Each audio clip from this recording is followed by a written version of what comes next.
it's Lynn Barton, Senior Pastor at Westlake United Methodist Church, and we're now in our third week of this 4-week series focusing on the biblical concept of first fruits.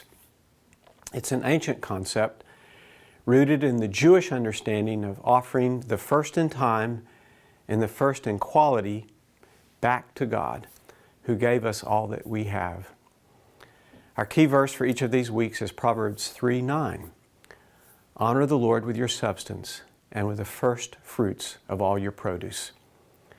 We've already looked at 2 reasons people give to any organization, including the church.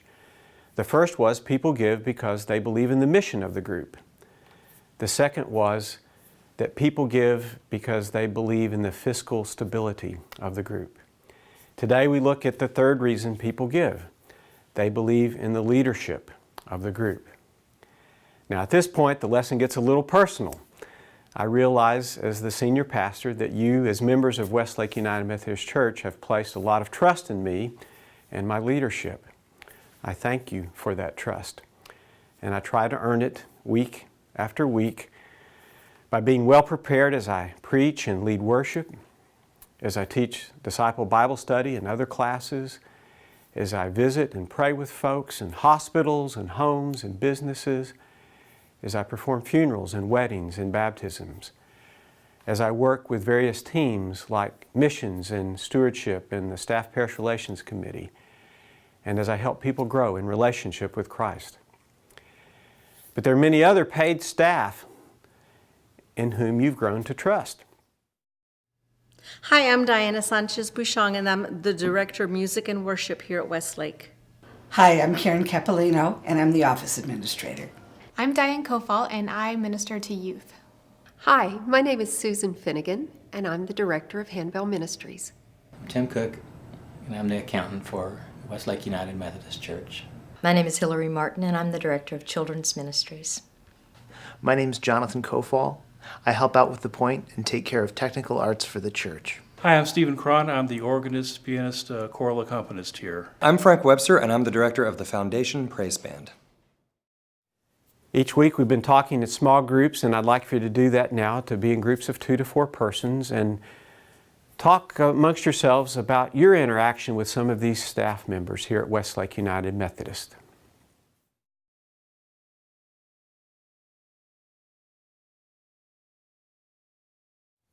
And friends, there are many others who serve as leaders of the church because they were elected by our church council.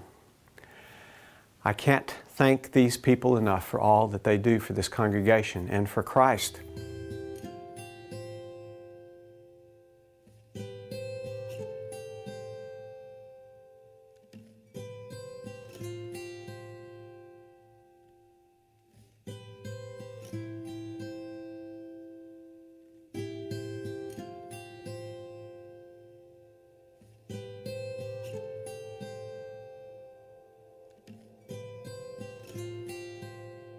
And now, in those same small groups of 2 to 4 persons, I'd like for you to talk about your interaction with some of these church leaders.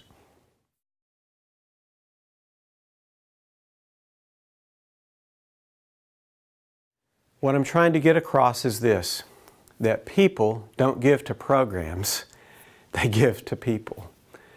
They have a relationship with people. They trust people. Now here's an obstacle to giving. My giving is a private matter between God and me. No one else. Wow, these are sensitive subjects when we start talking about how much we make and how much we give. We can even use the Bible to make our point. Jesus says in Matthew's Gospel, the 6th chapter, verses 2 through 4, "So whenever you give alms, do not sound a trumpet before you as the hypocrites do in the synagogues and in the streets, so that they may be praised by others. Truly I tell you, they have received their reward. But when you give alms, do not let your left hand know what your right hand is doing, so that your alms may be done in secret, and your Father who sees in secret will reward you." But Jesus' words have more to do with our inner motives for giving, that is, pleasing God, rather than gaining attention from others. It's not a privilege of privacy. Anytime we find ourselves insisting that some part of our spiritual life is nobody else's business, it may be a warning sign that we're trying to hide something. The early Methodists met in small accountability groups. It was there that they made their weekly offerings in front of their brothers and sisters in Christ. I know of some Christian denominations today that still practice this degree of accountability. Now, friends, you need to know that I don't look at what you give on a week-by-week basis. However, I do ask the financial administrator for a record of your having a pattern of faithful giving, especially when I go to look for church leaders. In other words, I want people that are serving in leadership roles here with me to be invested in this church and its mission with their money as well as their time and their talents. For me to do otherwise is for me to commit clergy malpractice. Now, friends, next Sunday is our Commitment Sunday, a day when we'll make our estimates of giving for this year. We do this at the first of the year, a first fruits offering. We're going to pass out these cards now so that you can be in prayer this next week.